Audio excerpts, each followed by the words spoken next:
Everyone, आप सभी का एक बार फिर से हमारे यूट्यूब चैनल ब्राइट नॉलेज के एसएम में स्वागत है। आप सभी लोगों का बहुत प्यार मिल रहा है, आप ऐसे ही अपना प्यार बनाए रखें।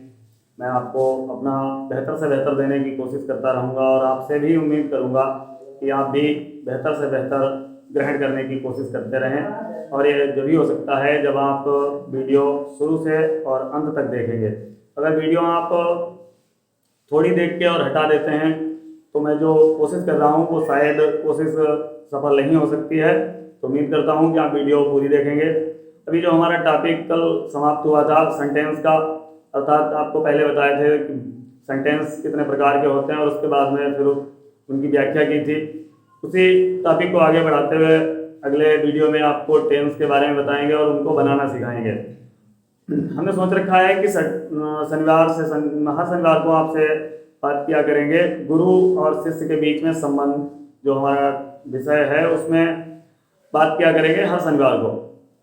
तो आज का हमारा दूसरा एक बार आपसे बात हो चुकी है और फिर कह सकते हैं कि उसी कड़ी में बढ़ते हुए आज आपसे बात करना चाहते हैं कि गुरु और शिष्य का रिश्ता कैसा होता है। गुरु और शिष्य का रिश्ता ठीक उसी प्रकार से होता है जिस प्रकार से कुम्हार और घड़े का होता है। जब कुम्हार घड़े को बनाता है तो वो घड़े को हल्की सी थपकी देता रहता है, इसलिए नहीं कि घड़ा फूट जाए, बल्कि इसलिए कि उसका घड़ा जो है वो बेहतर बने और सबसे बेहतर बने। जब वो मार्केट में लेके जाए तो उसका घड़ा सबसे पहले बिके और सबसे अच्छी कीमत में बिके और लोग वहाँ पर तारीफ करें कि घड़ा किसने बनाया है। क्योंकि जब कोई काम हम करते हैं और वो काम तारीफ के लायक होता है तो बहुत अच्छा लगता है।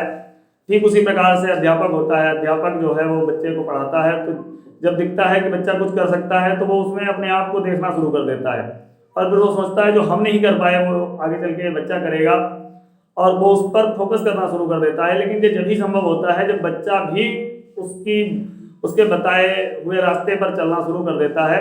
और हमें नहीं लगता है कि कोई भी मतलब गुरु जो है अपने शिष्य को गलत रास्ता बताएगा।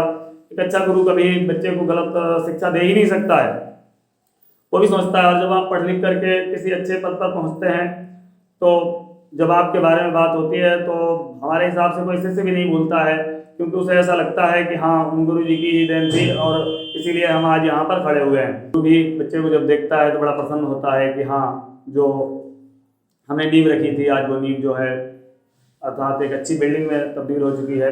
इस प्रकार से आपने पिक्चर देखी होगी, चांद के पार चलो पिक्चर है, उसमें आलोकनाथ कहते हैं अपने बेटे से, जब वो कहता है कि मैं इसको लेके जाऊंगा और हीरोइन बनाऊंगा, तो वो कहते हैं कि बेटा ध्यान रखो दुनिया की कोई भी इमारत जब सबसे सुंदर इमारत बन जाती है तो ना तो बनाने वाले के ना ही बनवाने वाले के नाम से जानी जाती है, बल्कि वो खुद के नाम से जानी जाती है। लेकिन मेरा ऐसा मानना नहीं है। मेरा मानना है कि कहीं ना कहीं कुछ लोग होते हैं जो पूछते हैं कि इस बिल्डिंग को बनवाया किसने था। और जब आप वहाँ पे खड़े होते हैं और जब बोला जाता है तो आपने अगर सहयोग किया है तो गर्व से आप कह सकते हैं कि 2 ईंटें हमने भी इसकी नींव में रखी हुई थी, और प्रसन्नता होती है। और गुरु भी जो शिष्य होता है वो भी कहता है कि हाँ वास्तव में हमारे गुरु जी का योगदान रहा।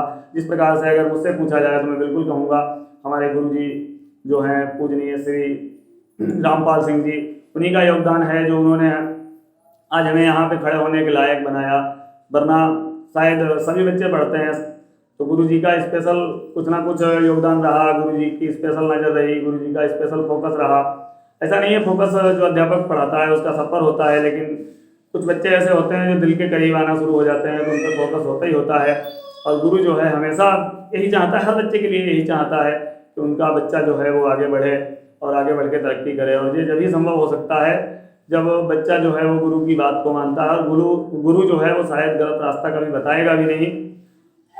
आज आपको एक सत्य घटना सुनाते हैं, आप उसको शायद सुनेंगे तो आप समझने की कोशिश करेंगे। एक बार मैं एक इंटर कॉलेज में पढ़ा रहा था, वहाँ व्यवस्था थी कि जो है घर पर जाकर के संपर्क होता था।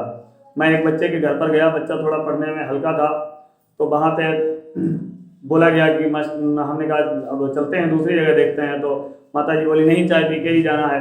और चाय आ रही थी, हमें दिख रहा था कि नमकीन भी आ रही थी। लेकिन उसी बीच में माता जी ने हमसे क्वेश्चन किया कि बच्चा हमारा पढ़ने में कैसा है। तो हमने उनसे कहा बच्चा आपका पढ़ने में ठीक नहीं है।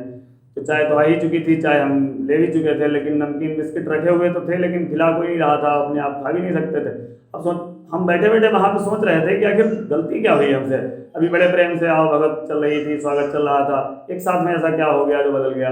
मैं आया, मैंने गुरु जी से कहा तो गुरुजी ने बताया कि ऐसा है, वहाँ पे आपको ये नहीं बोलना है, क्योंकि माँ बाप जो हैं हर बच्चे के यही सोचते हैं कि उनका बच्चा जो है जब बड़ा होगा तो बड़ा होने के बाद में कुछ ना कुछ करेगा। और आपने जब ये बोल दिया तो गुरु जब बोलता है तो कहीं ना कहीं माँ बाप को ऐसा लगता है कि शायद हमारा बच्चा ऐसा नहीं कर पाएगा।